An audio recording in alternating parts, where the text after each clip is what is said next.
Hoje se sabe de maneira muito clara, e o Intercept está aí para confirmar e nunca foi desmentido, que usava-se a prisão provisória como elemento de tortura. Custa-me dizer isto no plenário, mas era instrumento de tortura. E quem defende tortura não pode ter assento na Corte Constitucional. O uso da prisão provisória era com essa finalidade. E isto aparece hoje, ministro Fux, nessas declarações do Intercept. Feitas por gente como Dallagnol, feitas por gente como Moro. Portanto, é preciso que se saiba disto, que o Brasil viveu uma era de trevas no que diz respeito ao processo penal. Quando foi divulgada, em 2016, as tais 10 medidas, fui eu, a voz que se levantou, creio que única no tribunal, sobre a impropriedade dessas 10 medidas. O que eu disse? Tenho a impressão de que estamos vivendo um momento singular. Depois, esses falsos heróis vão encher os cemitérios. A vida continua. Sou mau profeta, presidente. Doutor Alcides. Porque, veja, isso eu falava em 2016 e aconteceu. O resumo da ópera é: você não combate crime cometendo crime. Ninguém pode se achar o ó do Borogodó. Cada um vai ter seu tamanho no final da história. Um pouco mais da modéstia. Calcem as sandálias da humildade. Mesmo sujeito às contingências do convencimento do colegiado nas ações julgadas pela segunda turma e pelo plenário, busquei advertir sobre os descomedimentos de um inovador e criativo modelo de justiça criminal negocial que se alastrava pelo país com os acordos de colaboração premiada. No emaranhado de acordos negociados pela Força Tarefa de Curitiba, podemos afirmar que vimos de tudo, de tudo. Ao apreciar a questão de ordem na PET 7074, em que esta Corte discutiu os poderes do relator para homologação dos acordos de colaboração premiada celebrados entre o Ministério Público e integrantes do grupo JF, meu voto trouxe sérias advertências sobre os abusos cometidos pelo parquê na celebração de tais acordos. Aqueles acordos em que atuava aquela dupla Fernanda Tortman e Miller.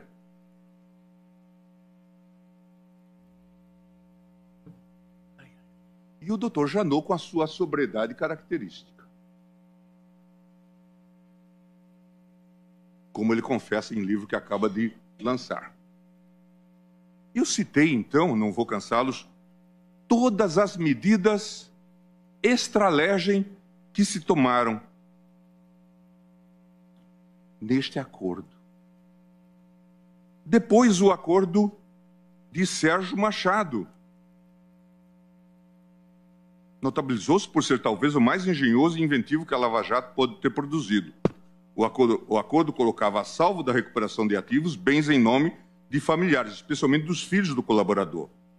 De forma flagrantemente contra a legem, previa que o Ministério Público se comprometia a postular que as sentenças em ações de improbidade administrativa ajuizadas contra o colaborador teriam natureza meramente declaratória.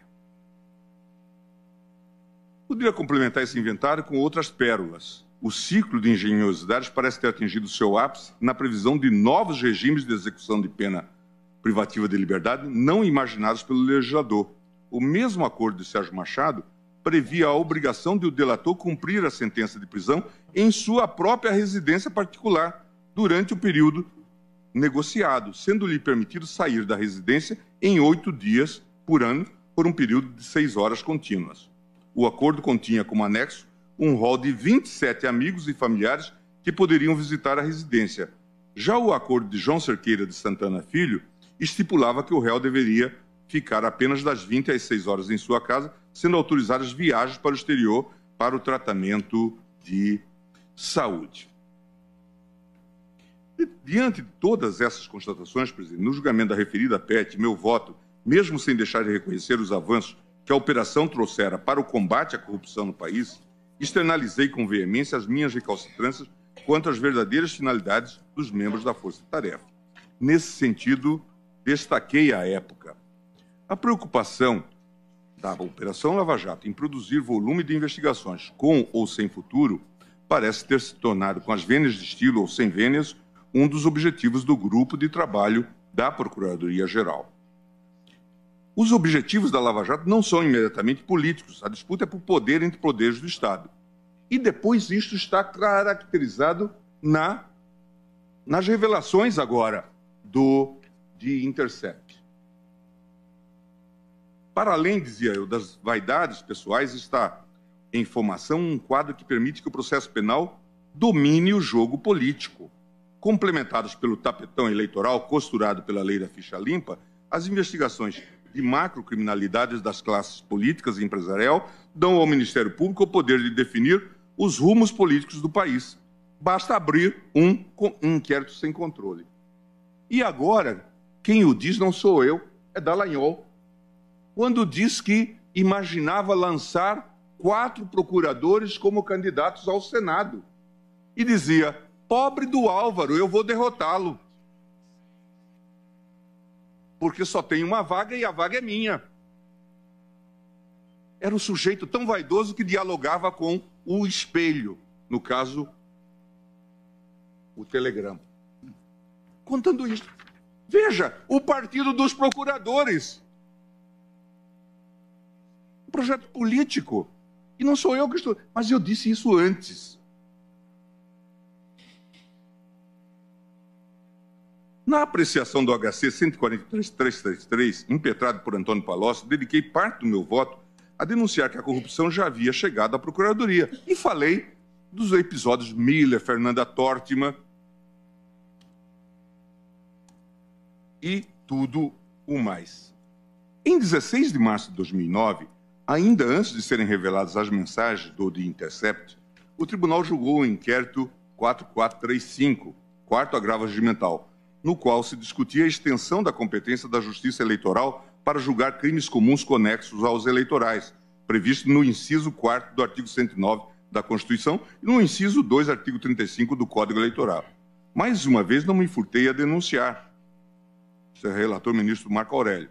Na oportunidade, busquei deixar claro que a tentativa do Ministério Público de mudar a competência da Justiça Eleitoral, a qual permanecia incólume em todas as constituições brasileiras, diga-se de passagem, por amor à verdade, não houve modificação de entendimento nessa matéria. Eu disse, é preciso o combate à corrupção dentro do Estado de Direito. Não se pode combater a corrupção cometendo crimes, ameaçando pessoas, exigindo delações ou fazendo acordos, tendo irmão como dono de escritório porque passa as delações. Tudo isso não é compatível com a ordem do Estado de Direito. Assim se instalam as milícias brasileiras.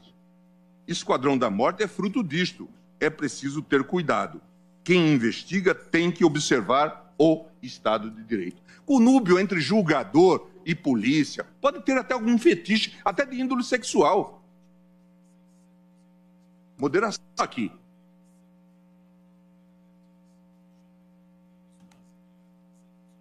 Moderação aqui. Julgador é órgão de controle, não é órgão de investigação. Tenho minha consciência tranquila, presidente, que desde as fases iniciais da operação, ainda em 2014, exerci de forma responsável o controle jurisdicional dos atos praticados pela Polícia Judiciária, pelo Ministério Público e pelo próprio Poder Judiciário relacionados à apuração de fraudes no sistema Petrobras. Mas, presidente, é muito interessante agora a análise, e eu não vou ter tempo de fazer isto de maneira aprofundada, certamente terei em outras oportunidades, das mensagens que vêm do The Intercept. Não parece haver dúvida de que o juiz Moro era o verdadeiro chefe da força-tarefa de Curitiba.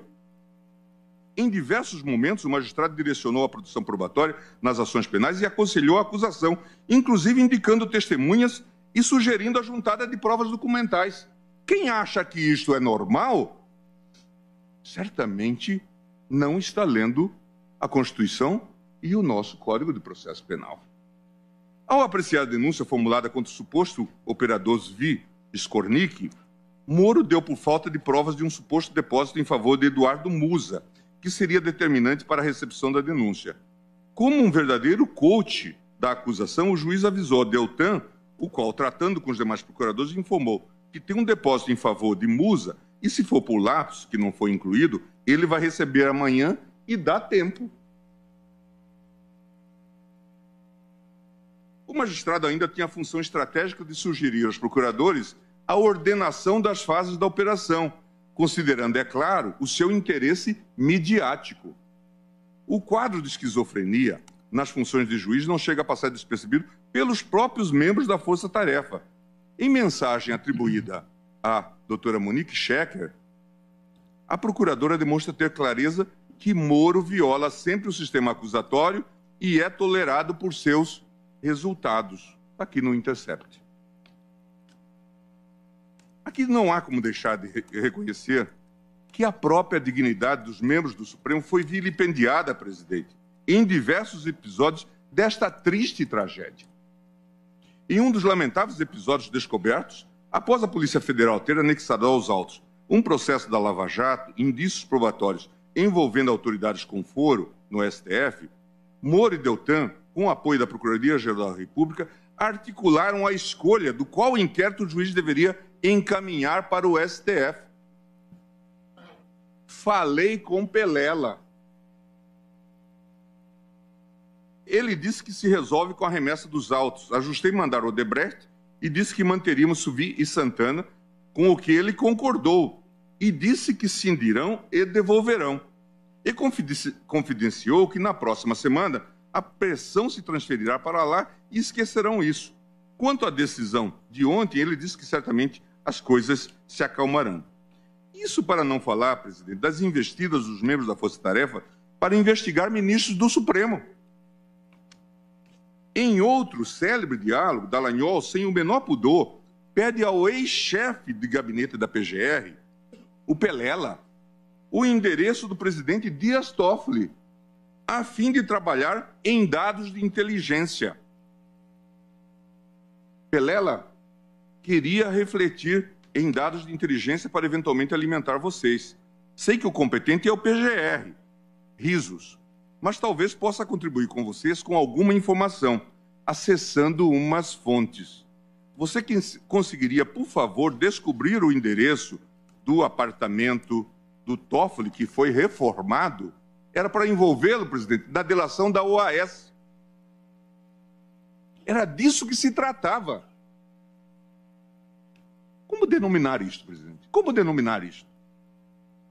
Poucos dias depois, pede-se de novo a informação. E Pelela dirá, não é apartamento, é casa onde Toffoli mora. E fornece o endereço.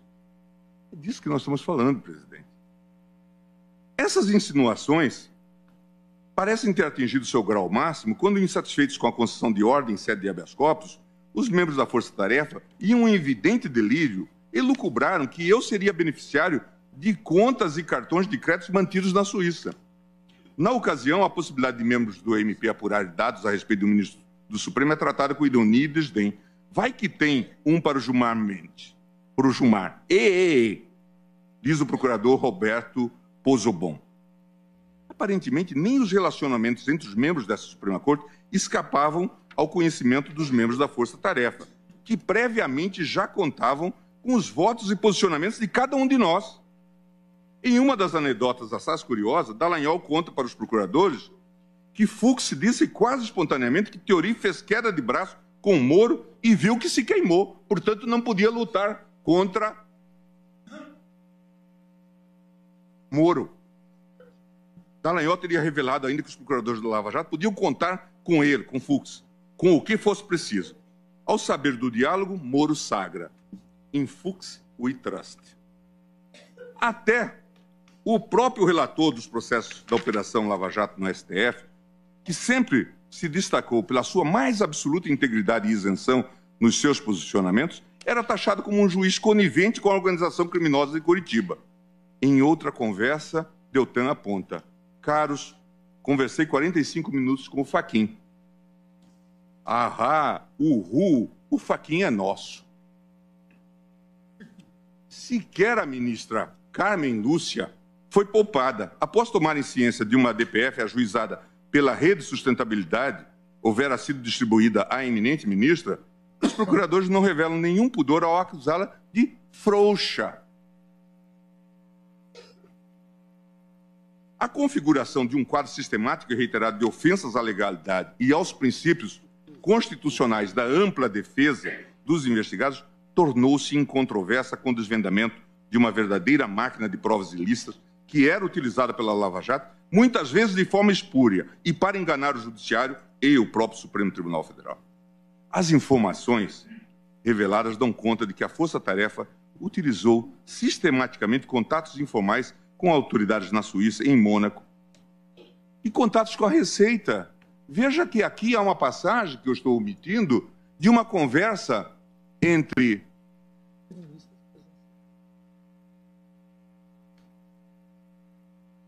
Dallagnol e Roberto Lionel, que depois veio para o COAF, em que ele pede se dava para dar uma olhada informal em dados da Receita relativos a familiares do presidente Lula.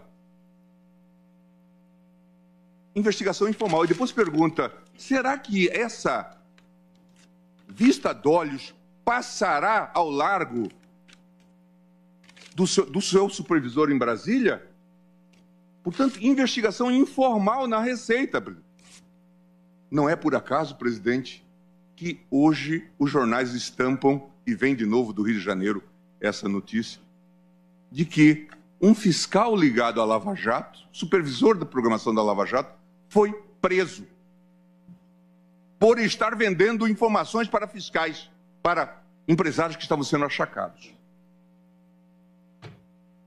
Marco Aurélio da Silva Canal, que estava fazendo investigação, inclusive em relação a mim, na Receita.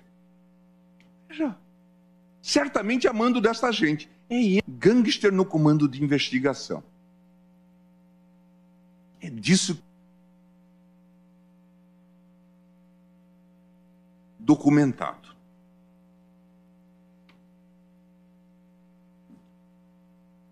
Voltar, presidente.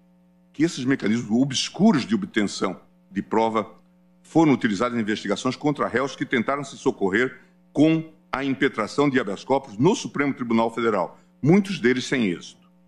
O próprio sistema DROIS da construtora Odebrecht, que é fonte de elementos indiciários utilizados em diversos inquéritos e ações penais da Lava Jato, fora clandestinamente acessado pelos procuradores pelo menos um ano antes da celebração de acordo com os 78 executivos da empreiteira, quando o acesso ao sistema teria sido oficialmente concedido ao MP. É esse o cenário dantesco de violação à legalidade que nos traz até aqui. Parece-me ter chegado o momento de fazermos uma avaliação crítica de postura desta Corte Constitucional. E eu realmente tenho muito orgulho de ter, desde o primeiro momento, apontado falhas nesse sistema. Elogiei e elogio e reconheço, de fato, a corrupção tem atingido níveis preocupantes e é preciso que se combata.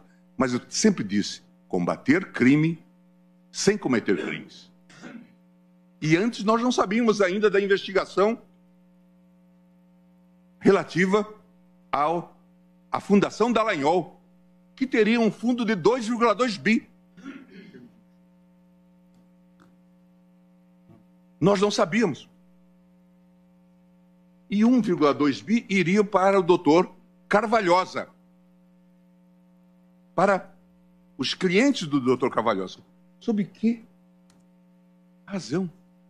Ministro Alexandre, na decisão que tomou na ADPF, corajosamente proposta pela doutora Raquel Dodge, apontou a ilegalidade desse acordo e reverteu esse dinheiro para as finalidades públicas. Então, presidente, é muito sério que se debata esse tema com a profundidade, que todos nós saibamos do que se está falando. O que se sabe hoje já é muito grave e não se sabe tudo. Me dizia o cineasta Zé Padilha que só se divulgou 1% de tudo aquilo que se acumulou. Portanto, ainda há muitas novidades em torno dessa temática. Mas tudo o que há é chocante e, de fato, altamente comprometedor para aquilo que se chama uma investigação isenta.